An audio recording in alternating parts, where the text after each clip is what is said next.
our guest for the session, Mr. Abdul Hamid. Thank you, sir.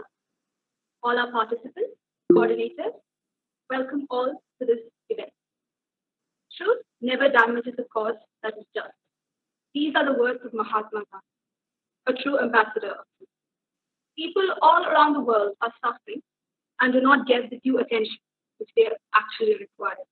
Discrimination is seen all over the world in different aspects. These days, anything and everything can be considered a threat and a potential injustice. Sadly, we live in a corporated world where even basic human justice or social service, even philanthropy, is considered as a profit-seeking business. Within all this fuss that is created, there are lots of sessions in our society which are suppressed and forgotten. These attempts they take or make at a chance for justice is obstructed. They are tagged as antisocial and violent seekers.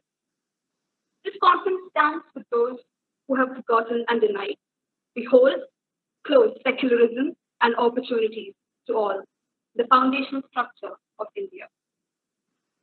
We live in times of hashtags and trends, and we all unknowingly become puppets in the hands of those who control us.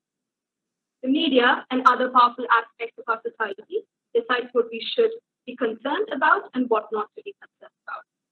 And unknowingly, we forget collectively. Why does this happen? What are these factors that play attribution to aid the collective amnesia that our society faces? To give us perspective on this, how often society forgets injustice. With us today, we have a special guest, Mr. Abdul Hamid. He is a social activist, orator, and writer from Kerala, currently based in New Delhi. He graduated in history from Madinul Noor College of Islamic Sciences, Calicut. He completed his post-graduation in mass communication from AJK MCRC, Jamia Millia Islamia, New Delhi. Currently, he is a research scholar in the same center. Mr. Abdul Hamid is also one of the student activists who was actively involved in the program of the anti-CAA movement all over India. He is also the chief editor of the Compass.in. Today, we are grateful to have you with us to talk about how often society forgets injustice. He will share his insights from relevant topics, events, and from even theoretical perspectives. Sir, on behalf of the whole conference, I invite you onto the mic. Sir. Thank you so much, Damana. Good evening, everybody. I hope all of you are physically good and psychologically sound in this tougher time of crisis. We shall overcome all of these hurdles. I'm sure that. I think these situations are teaching us many lessons about the realities of our lives. You see, our perceptions, perspectives, practices, and plans have been changed rigorously. Our concepts and conscious have been corrected in many sectors. We have been realizing about the virtual possibility of being together like this, disposing many concerns over the passivity of these online spaces. This is an advantage of these tougher times, I see. We are learning to live in more complicated socio-economic political realities of these circumstances. Maybe we are witnessing a structural transformation of an existing world order. We hope for better tomorrows with corrections of our failures in the past. I pray for all of you for the betterment of the tomorrow, the coming days. Let me extend my sincere thanks and gratitude to the organizers of IRIS and SISC for this opportunity to talk about justice on the occasion of International Justice Day celebrations. I must remind myself first and you that rather than merely celebrating such events, we should take the messages to the mass to make them aware of the situations. I'm sure that my concern is valid because all such days are just being celebrated without a proper thought of the reality regarding that day or event. We have plenty of such reminders related with peace, environment, education, food security, equality, gender justice, and so on. But the question is how long we are able to hold a message of such reminders in a way or in a question that should be addressed. I think the topic given to me to talk is that very concern. How long we remember about justice, how often we forget injustice. I must say, this is a very thoughtful attempt to talk about justice where injustice has been overwhelmed in all the forms that we can least imagine. The only good thing is that we can talk on behalf of the victims, that we all, one way or another, are victims of the treachery of lustful humankind in this cursed world order. Whenever we talk about it, we will end up with blaming ourselves, like William Shakespeare once said, cursed by my tribe. So how often people forget injustice? That is a valid question, yet the answer is too simple. I think people forget injustice because they actually want to forget the unjust. If somebody, by any chance, remembers or reminds about the injustice, they have a clear conscience about establishing or maintaining or sustaining or at least reclaiming justice in their society. Most of the times, what happens is people pretend that they are watching injustice and revolting against it. Economy, it also has many dimensions, many perspectives, many layers. We'll talk about it later. We need to understand what is political economy, what is the structure that is driving this and global context. Then only we can understand why we are always forgetting injustice, even before. Sorry.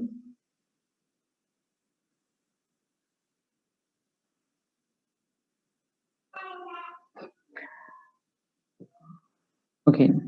Okay. Thank you. So continue. Thank you. Thank you. Thank you. In any, so we need to understand political economy in first place. Then only we can understand why these unfortunate things have been continuing. My primary focus is that about this existing order. It largely influences our conscience to leave such a structural violence behind in our lives. We are like programmed to forget to speak up for our rights, stand up for our justice, to be able to be inclusive, and so many other things. In Kerala, which is a comparatively progressive state with a better social justice indicators, we have been witnessing numerous violations of harmony and justice. And often, our outrages against such unjust incidents became selective or temporary.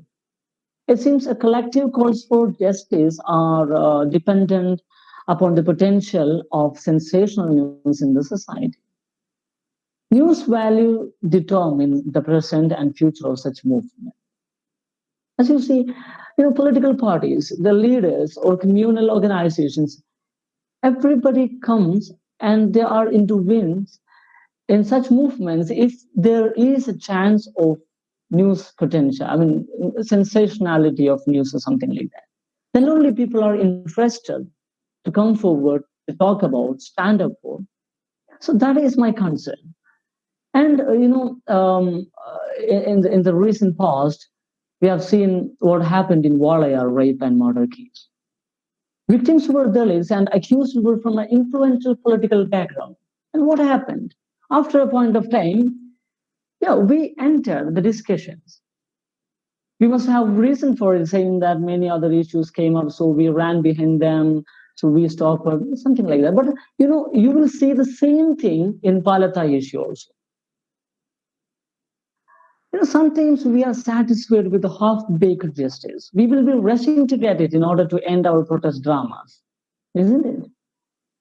I always think so. See, I'm not neglecting our social media activism, which often brings fruitful result when we talk about ensuring justice in the community, in the society. But every such things have a spontaneous behavior. We can't even see where all the rages in social media would be going. Our conscience is not stabilized in a way of claiming justice.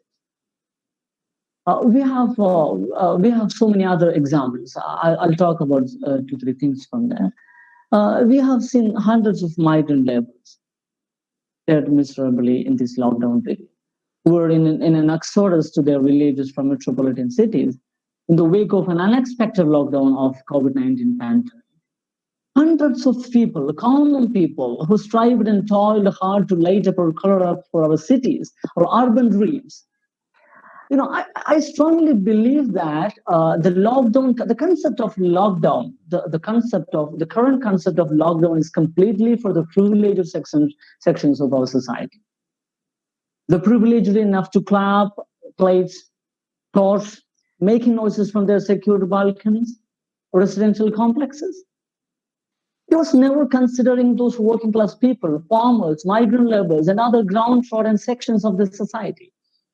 We cannot forget some pictures of these migrant laborers, children crying, walking hundreds of people, hundreds of kilometers barefooted, helpless parents, elders, abusive police personnel, state mechanisms, without food, proper sanitation. That video clip, I mean, you may also have seen that. A child who desperately trying to wake up its mother who is dead in Muzaffarpur railway station, Bihar. Only few governments like Jharkhand took these things in concern. What other governments, especially central government, were doing? It was a clear negation of their fundamental rights. Our lockdown concepts are related with majoritarian interests. Those who suffered has not even a chance, even a choice for justice. They are meant to be sacrificed for the betterment of the greater section of the society. How many of we have raised our voice for them? How long we posted a protest for their lives? What justice is served for in their names? And why we stop talking about them? Okay, take the case of anti-CA movement. It was one of the most iconic movement happened in independent India. After independence, Indian history hasn't ever seen one popular movement with this much crowd pulling participation of citizens, discourse over social justice, constitutional rights, and also oppression from the ruling class. People's movement against Citizenship Act, Amendment Acts already been considered as a struggle from the fear of extinction of a particular community towards the hope of existence and the legitimacy of constitutional values. When we witness an unconstitutional move from majoritarian political settlement, we realize it as a betrayal. A community which is here in this India by their choice, not by a chance. Yeah. Muslim community selected India, chose India to be in India in 1947 as their choice, not a chance, not by a chance. This unconstitutional move of lawmaking happened while they abrogated Article 370 of Kashmir. No single MP was notified about this lawmaking in advance, even they have enough majority in both the houses. And what happened? It is almost 1 year. People in Kashmir are suffering a lot. Their fundamental rights are neglected, negated. I think Inayatullah will talk about it detail. You will be listening to him after this session. I'm not going to in that matter in detail. International human rights watchdog also were pointing towards the injustice that the ruling elite has been trying to put through these laws and aggressive procession in the street. Not only, the lawmaking is a very decent way of fascism. They are making something through as an elected government, through the parliament, as lawmaking. That's a decent way of cheating. We're trying this country. But what they are doing in street as an aggressive processions, programs, mob lynchings, all international human rights watchdogs have been raising their concerns. Over these things.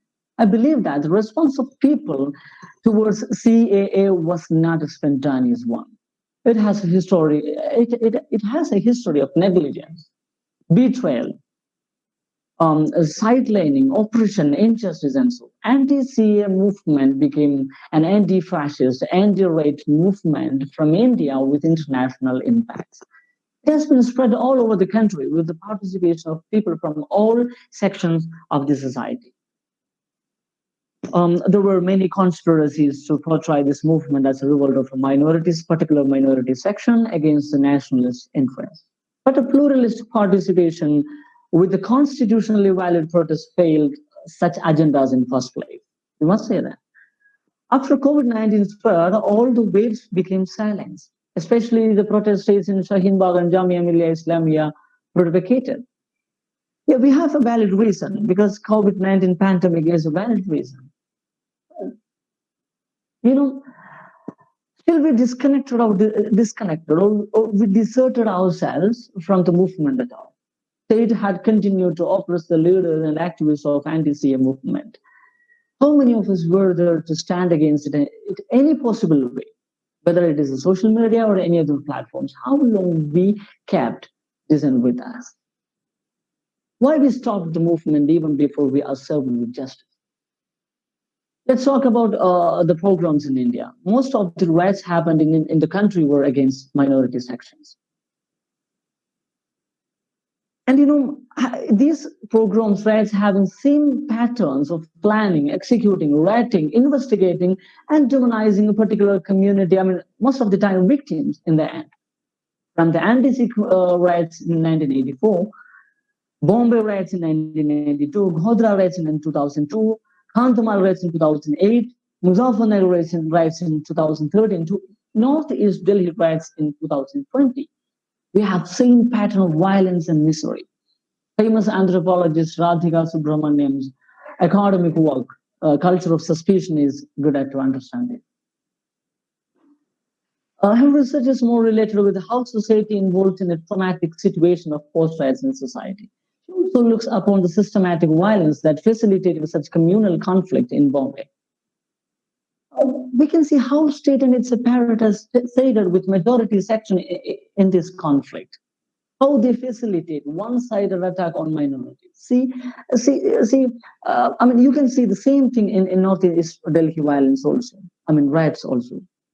Findings of fact-finding team of Delhi Minority Commission reveals that same concepts. It points toward the police participation with rioters. While a dangerous instigator like Kapil Mishra is roaming free, student activists are being imprisoned on false charges. How much are we aware of this situation? How long we will be able to talk about them? When I was doing my master's, we had a documentary production as part of our syllabus. We found an extraordinary story of a man who was false accused and imprisoned for 14 years. 14 years. Muhammad Amir Khan was his name. He was abducted from Old Delhi when he was 19 years old. He spent his blooming youth and the youth in jail with the stamp of terrorist, being terrorist by some draconian laws of the time. After long 14 years, court found his innocence and released him. Was he served justice then? No, not of course. He didn't get justice till now. And we made a documentary on him for our protection. Later, I started researching similar cases in India. And what I found was disappointing, really disappointing. I'll tell you another story. It's from Bhoswal. It's the town in Maharashtra. 11 people were falsely accused and charged for terrorism and booked with the TADA. TADA is a kind of UAP at that time. TADA, POTA, and UAP. They spent 25 years in jail and later released, proving their innocence. And we have the case of Abdul Nasser Madani in front of us. Okay, if police rushes to sack one person as a culprit, They should be rushing to prove the charges against the culprit. That is basic right one man requisition. With what Indian police system is usually do is slowing down the procedures, leaving the accused person to experience numerous tortures and trauma.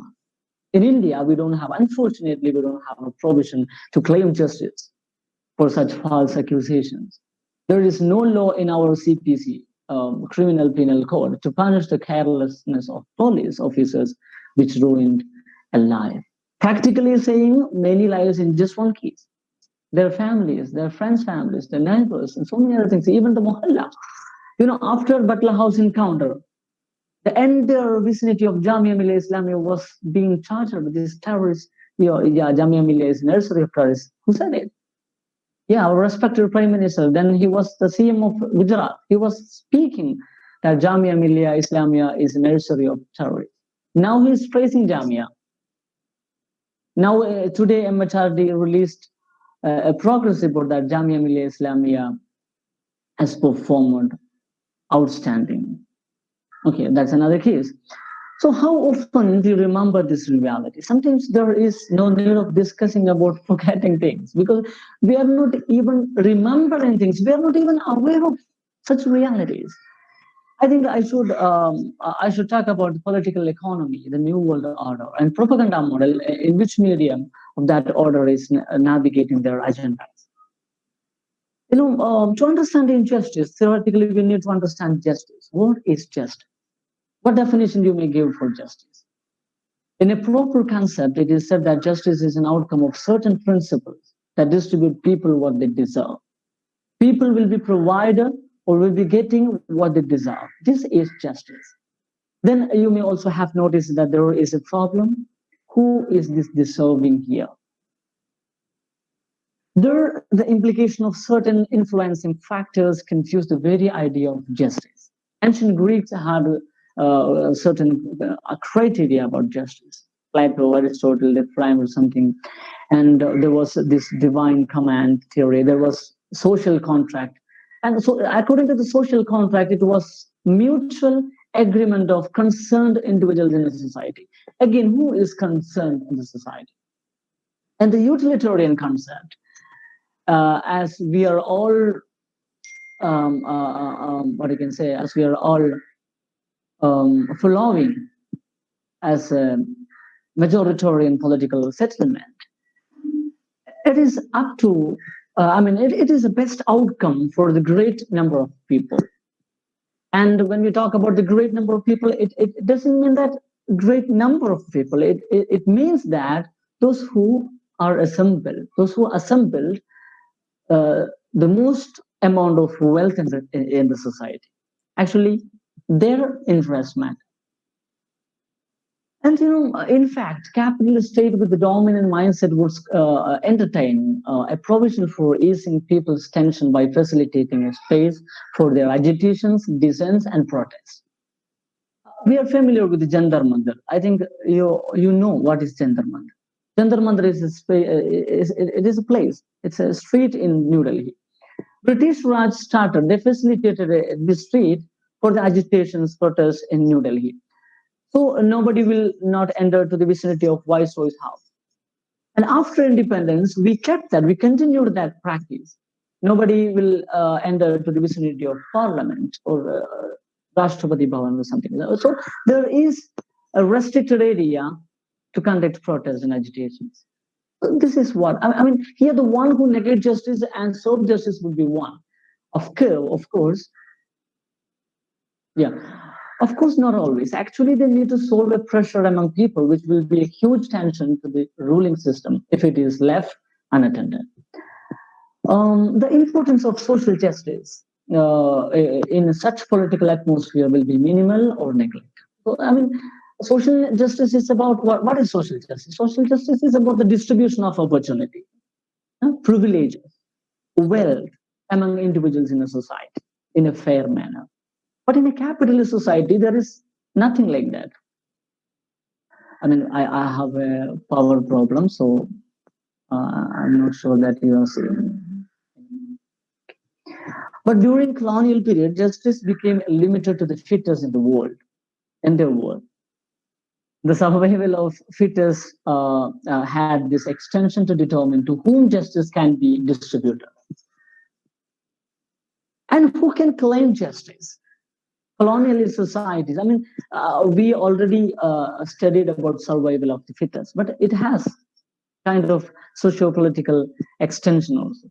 Colonial societies stamped colonizer societies as uncivilized, barbarians, savages, and so. In our case, we are not fit enough to claim justice for us during British colonial period in India. I mean, in earlier stages, later we fought, later we learned how to fight for our freedom and rights. We were considered as a second-rate human beings, oppressor controlled the system. The definition, meanings, ways, media, everything was up to the dominant layer of the society. Everything according to the interest of ruling class. And we all forced us, I mean, we all forced to accept the same Western perspective of justice and the social value. The same social idea that made us slaves, divided, devastated. Don't you see the irony? Huh? I mean, in third world order, that is happening everywhere. And what happened after colonialism? After Second World War, what happened? Hmm? I mean, after the Second World War, the political geography changed into different world sectors according to the various economic development. Why I am saying this is to draw upon a reality that injustice is not limited to our communities, smaller communities, but it is structured in a global context with many layers. The power drivers of a system who can initiate and intervene in the decision of state will regulate the economy in a way that the collective interest of buying and selling forwards to them in the end. That is political economy. And in the whole world, the global politics of the global context is the power drivers of this particular political economy. It influences the whole society in large to reduce individuals within the interests of this elite system and the elite section of the society. The values like justice, ethics, peace, harmony, pluralism, democracy, secularism, etc., became either nominal or negative. They entertain whatever they want to retain their power. And after Second World War, there was three stream of political concept. One was the developed countries. United States controlled in the upper strata of the world economic as a superpower. And the socialist countries and their leader, USSR, in the second strata, but they also claimed that to be a superpower with their technological advancement. And the countries who set freedom from the colonial countries of Europe, they are known as third world countries. And you know what happened? US always propagated a capitalist economic structure to the world. After the disintegration of USSR, they found the global situation more easier for their agenda. And political economy of US was exported to the third world nations through a neo-colonialism, globalization. So after Second World War, colonialism didn't end. Actually, we started experiencing globalization. That is a new form of colonization. That is a new and sophisticated form of I can say, a sophisticated form of encroachment, domination, imperialism, cultural imperialism, in a way, political imperialism, diplomatic imperialism, and so many other things. So rather than climbing domination with physical and weaponized power equations, political economy, they, uh, they are entertained a way of climbing dominance through ideological settlements, equations, political equations. So we must talk about propaganda model. I mean, we already mentioned about how news value is restricting our concept about justice and injustice and our opinions towards injustice. So we must talk about propaganda model to understand how social values, including justice, became manipulated towards the interest of aristocratic layer of society. Propaganda model is a phenomenon in which news organizations are no more distributing news, but propagating are controlled by a group of elites in the society, and they manage the flow of information according to their wishes.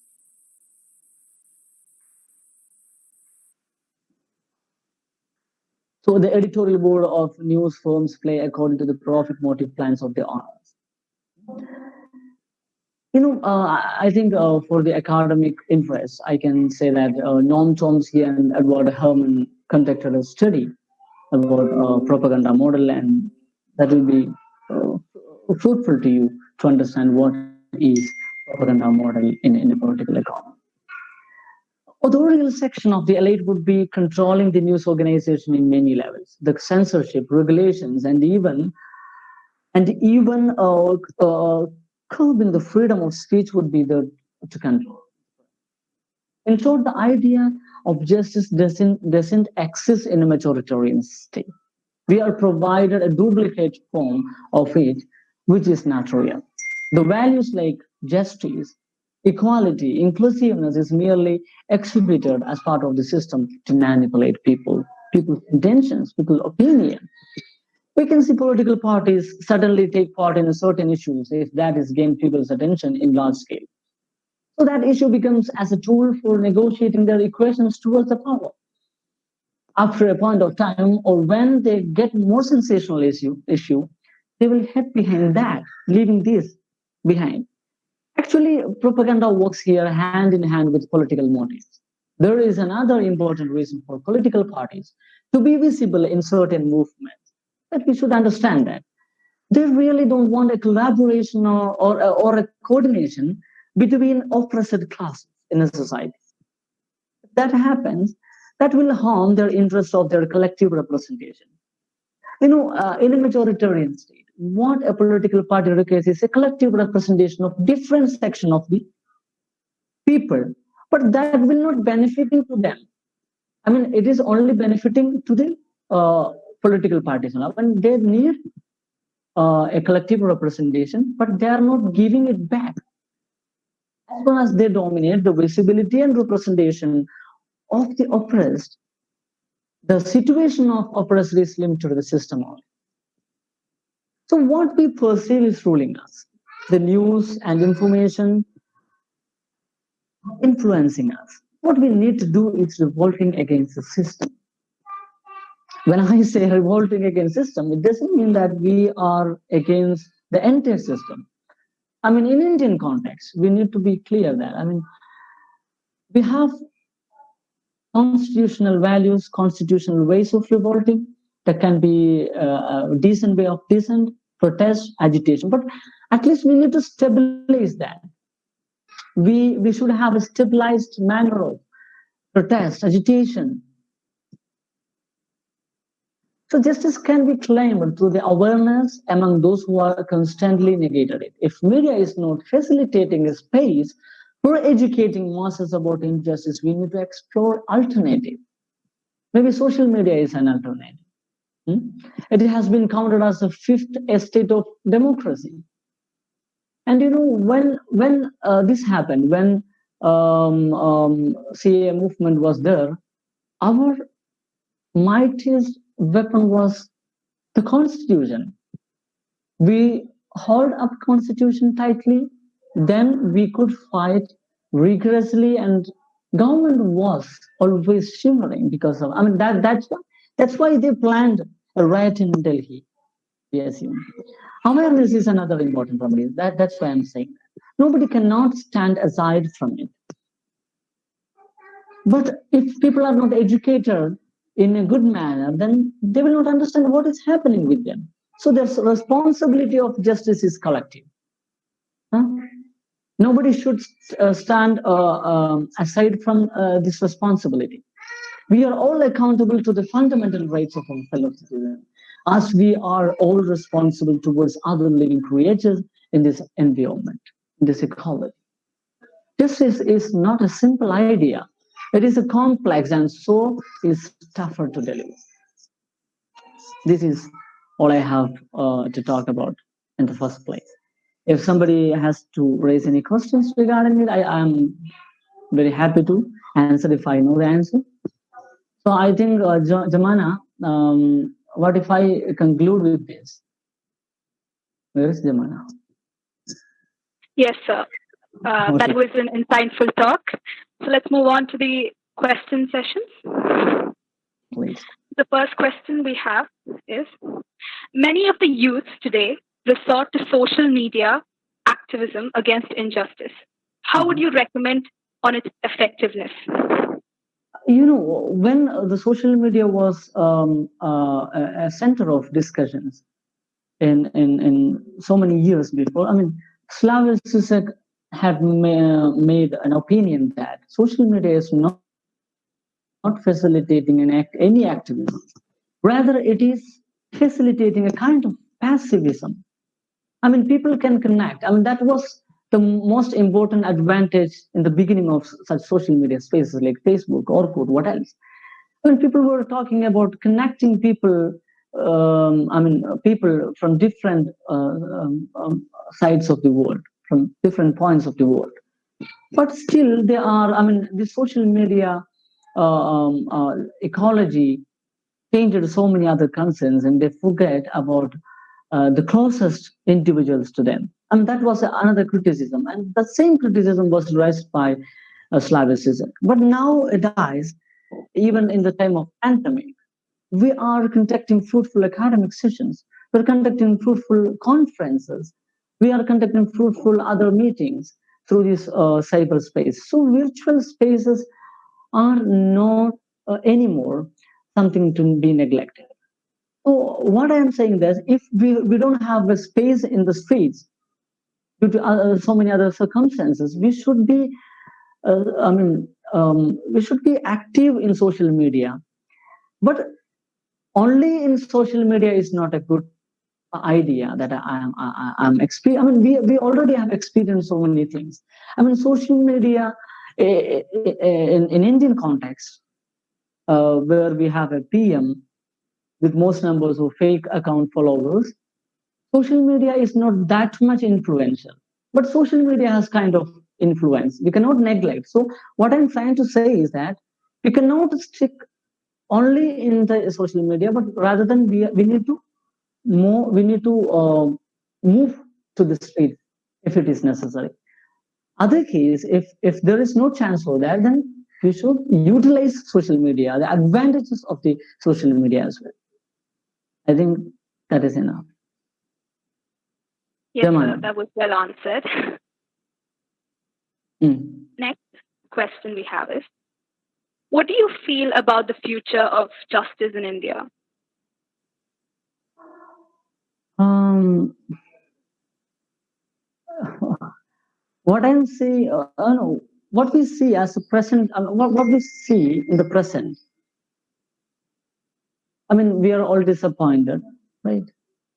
When justice is not served in its course, like people are suffering, and justice has so many priorities. In India, religion is a priority, caste is a priority, and even the judiciary is something. Judiciary is also corrupted.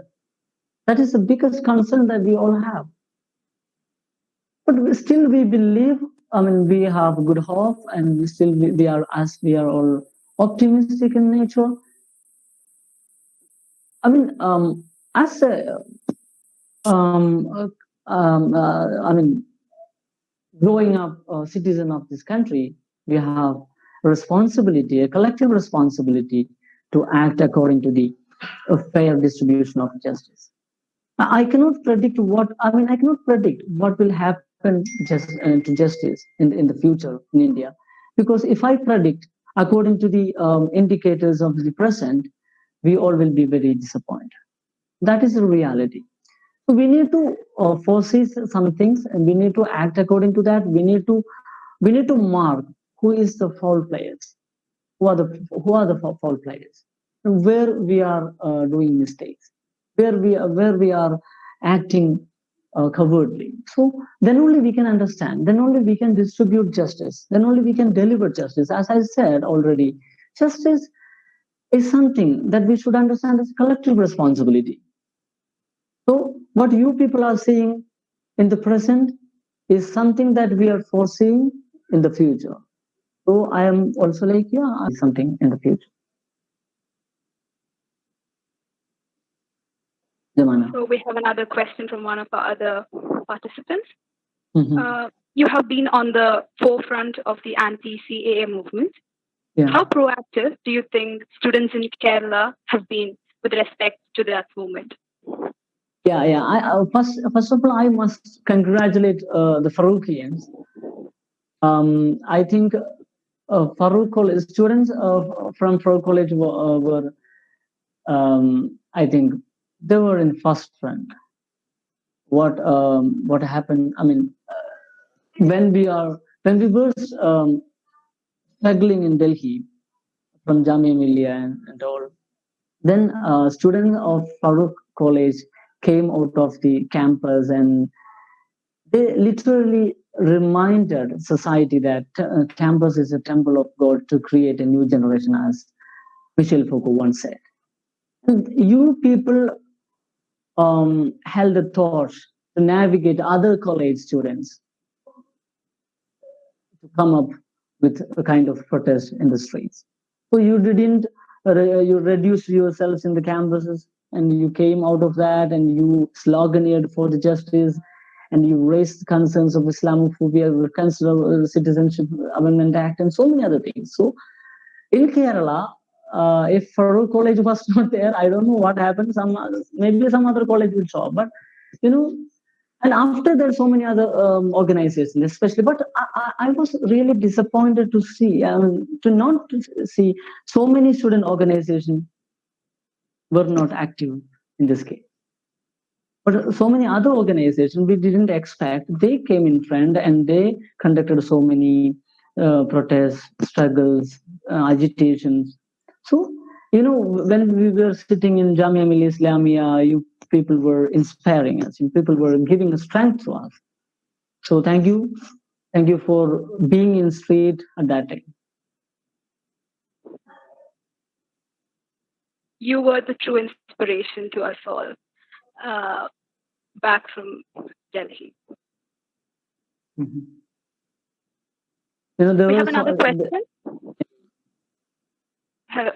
Continue, sir. I mean, and I must say some other things also. I mean, there are so many alumni from Farooq College in Jamia Millia Islamia. They are my close friends, and they were also in the leadership and in the forefront of these movements in Jamia Millia Islamia. And actually, yeah, Malayalis led so many phases of the movement in the first phase of the movement in Delhi. And I just forgot what I wanted to say. Okay, you move on. Okay, sir. Next question we have is, how do you grip the issue of turning a blind eye to an act of injustice and taking action for the justice? I'm sorry, I didn't get what was that? How do you curb Oh, the issue of turning a blind eye to an oh. act of injustice and taking an action for justice? Yeah, Basically, yeah, hypocrisy. yeah. That I'm saying, we need to make people, we need to educate people. We need to educate people about justice. I mean, most of the time, what happens, people are not aware of their rights. In a community, if social justice is not an important issue, then that community is like hell. Only a few section of the community is entertaining all the good things. They are enjoying all the wealth. They are enjoying all the opportunities, all the privileges. That is not good. So fundamentally speaking, justice is served in a society where fundamental rights of every individual is respected. So, first of all, we need to educate people to understand what is their right and what is not their right. What should be their way to claim their justice, what shouldn't be.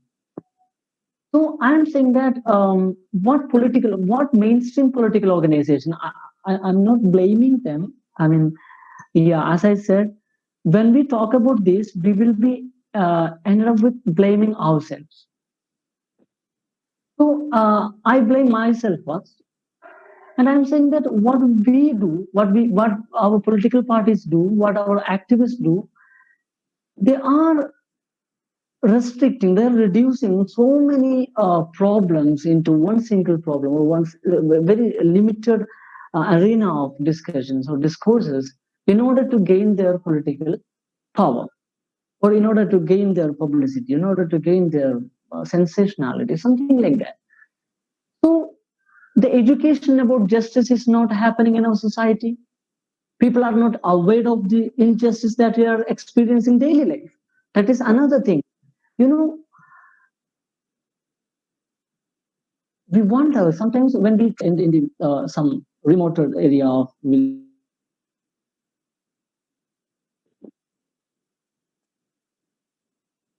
or some disappointing things that people are not aware of injustice that they are experiencing. You know, one of my I mean, I graduated from a college in Calicut, and we were taught about humanitarian activism and all. So in the last year, we need to travel somewhere in the country to find a place underprivileged. I mean, where underprivileged people are living.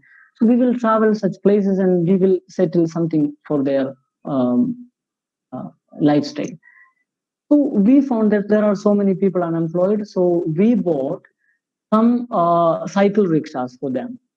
The next time when we visited there, we asked them, "Where are your cycle rickshaws? What happened? What did you do with them?" Then one of them told us that we are poor people.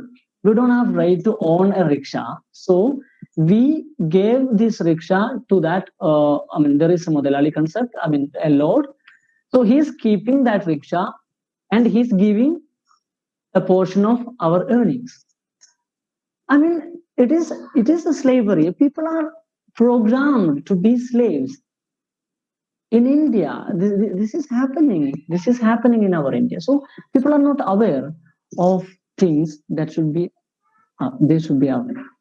So I'm saying that as a student or as an activist or as a writer or as a preacher, we should understand that the most important or the most necessary thing is we need to educate people about their fundamental rights. Then we can get rid of this injustice in a way. That was Jamana. really eye-opening. Uh, we have another question. This is with respect to CA issue. Sometimes it feels like the common man has no power to fight injustice than the ones who have power. I mean, hardly any civil servant could openly react, even if they could. So, is the power actually a hindrance to raise our voices? Always, privilege is matter. Privilege is a matter in India. Always. That I'm saying, no. A caste tag is a privilege. A religion sometimes is a privilege. A political affiliation is a privilege. Education is a privilege. Class is a privilege. So, and lack of awareness is entrance again here. Lack of awareness. People are not knowing what is really going to happen when CA is passed, or what is the next step. If CA is already passed, then what is the next step that government is going to move? What is NRC? What is CA? What is other things? And nobody knows what happened in Kashmir after abrogating 370. Nobody knows what is going to happen if NRC is passed. What happened in Assam after NRC or the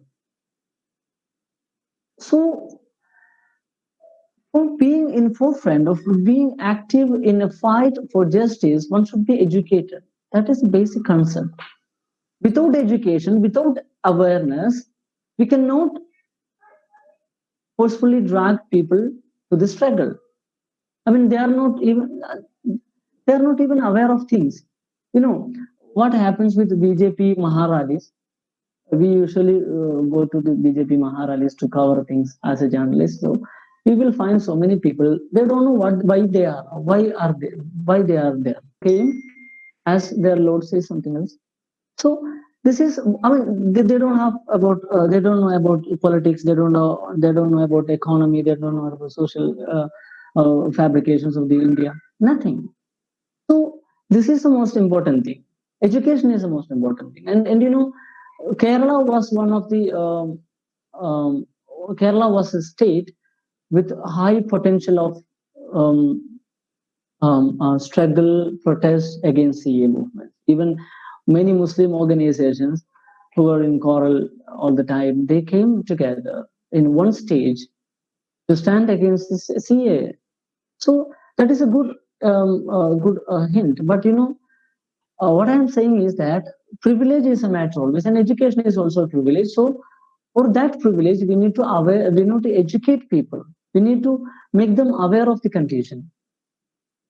We always you know, what we talk about feminism, or what we talk about gender justice, we always talk about the conditioning of patriarchy in our home, back in home. You know how we, our mother, sister, we, I mean, or brother, husband, everybody is acting as conditioned for patriarchy. It is something like that. I mean, they are not aware of injustice. They are not aware of inequality. They are conditioned. They are programmed. So first, we need to break the chain. You know, Faiz once said, I'm translating a couplet. I'm not sure that it's a good translation or something. He says that just one word worthy of soul, just one word that is true, just one word out from your sorrow, out from your rage, or at least you can cry loud that saying this world is going to end. I know this is a bad translation, and I translated it from Malayalam translation. So again, that is worse translation. But again, you will get what is that. So we need to make whatever we can do. That is a good thing that we can do for the justice in the society. Huh, Ramana. So I think we can ask, this is the last question. International justice advocacy bodies have often exhibited silence on several outrageous crimes in countries around the globe. Yeah. How would you comment on India's response to international law? You know, that's why I chose to speak about political economy. I already mentioned about the political geography after Second World War. What happened to the nation? What happened to the orientation of countries? I mean, and after disintegration of the USSR and NAM, something happened as a unipolar system. So the international legal organizations are acting according to the interest of the superpowers. I mean, usually they do that. And in India, especially after 2014, after Modi in power, we have structural deviation from our concept of justice. When we had a Panchashil Tantra, we had non-alignment, movement principle, so many other things. So now we are supporting injustice. I mean, we can see what happened with Palestine issue. We deviated from our legacy. We deviated from our tradition of standing with um, Palestine in their crisis, in their fight, in their struggle, in their miserable life. Now we are backing Israel. Now we are being a puppet of American nexus in this political conflict. So I'm saying that India is deviating from that, and now India has no diplomatic order at all. We are like surrounded by so many enemies. all the neighbors are not good at with us. You are seeing situations, right? So I think NDA government has ruined the Indian diplomatic concept, our the vision to the world, everything. So in international level, even what happened in Kashmir, of course, India has an interest in Kashmir geography. So we are saying that we should have a similar interest in the lives of people also. Kashmiris also are humans. They also have human rights. They also fundamental rights, constitutional rights. We should respect them. And whenever this matter is in the international court, we are, I mean, we are escaping with some silly excuses. I think I shouldn't comment something more about that. And what happened in CA? India was making so many other mistakes, one by after. So India has lost its way in the discourse of international justice. I must say. Divana. Thank you, sir, for answering all our questions so spiritfully. To conclude our session and for the vote of thanks, I call Muhammad Fasil Adani. Uh-huh. Hello. Yeah, Yes, you're audible. Adani. Hello. Is it audible? Yes, Yeah, Okay. yeah, yeah. Yeah. Very good evening to you all. This was a great session. I really appreciate you have got the great and tremendous knowledge from Mr.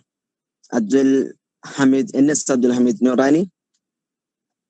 You know, he's a great activist. He's uh, has showed his great praise in the time of the NRC and CEA. He was in front of the demonstration in front of the young people. So I really appreciate you. So let me talk about something about the injustice. The social injustice is also the unjust actions are done is the society. Social injustice occurs in a situation. Social injustice occurs in a situation where the equals are treated unequally and the unequal is treated equally.